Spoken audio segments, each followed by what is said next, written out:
സന്തോഷത്തിൻ്റെയും സൗന്ദര്യത്തിൻ്റെയും സമൃദ്ധിയുടെയും സന്ദേശമായാണ് വിഷു വന്നെത്തുന്നത്. അണ്ണൻ്റെ സുന്ദരരൂപവും പ്രകൃതി കനിഞ്ഞാളിയ സമൃദ്ധിയും കണി കണ്ട് ഐശ്വര്യപൂർണമായ ഒരു വർഷത്തെക്കുറിച്ചുള്ള സന്തോഷത്തോടെ നമ്മളെല്ലാവരും വിഷു ആഘോഷിക്കുന്നു. ഓണം നമുക്ക് വിളവെടുക്കുന്ന ഉത്സവമാണെങ്കിൽ വിഷു മണ്ണിൽ വിത്തിറക്കുന്ന ഉത്സവമാണ്. ഭൂമി ആ വിത്തുകളെ സ്വീകരിച്ച് മുറുമേനിയായും ആയിരമേനിയായും അത് നമുക്ക് തിരികെ നൽകുന്നു. ആ സമൃദ്ധിയുടെ സൃഷ്ടിയിൽ മനുഷ്യന്റെ ചെറിയ പങ്കാണ് വിത്തിടുക എന്നത്. അതുപോലെ തന്നെ നല്ല സംസ്കാരത്തിൻ്റെയും മൂല്യങ്ങളുടെയും വിത്തുകൾ കുഞ്ഞുങ്ങളുടെയും ഇളവരുടെയും മനസ്സിൽ നിക്ഷേപിക്കാനുള്ള ആഹാരം കൂടിയാണ് വിഷു.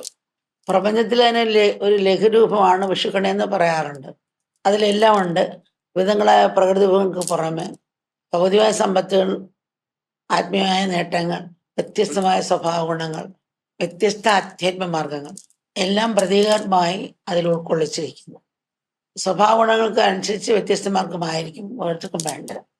നമ്മൾ പ്രകൃതിയോട് ഇണങ്ങി മണ്ണിനെയും മലകളെയും നദികളെയും എല്ലാ ജീവജാലങ്ങളെയും അനന്യഭാവത്തിൽ ആദരിച്ചും ആരാധിച്ചും സംരക്ഷിച്ചും ജീവിക്കണം.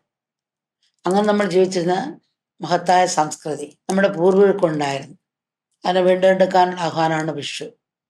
എല്ലാ ജീവരാശികളോടും കാരുണ്യം കാട്ടുവാനും സസ്യശ്യാമള കോമളമായ ഭൂമിയെ വീണ്ടെടുക്കുവാനും ഈ വിഷുദിനത്തിൽ നമുക്ക് ആത്മസമർപ്പണം ചെയ്യാം. അതിനുള്ള വേഗവും പ്രയത്നവും ഉണ്ടാവാൻ കൃപ നമ്മളെല്ലാവരെയും അനുഗ്രഹിക്കും.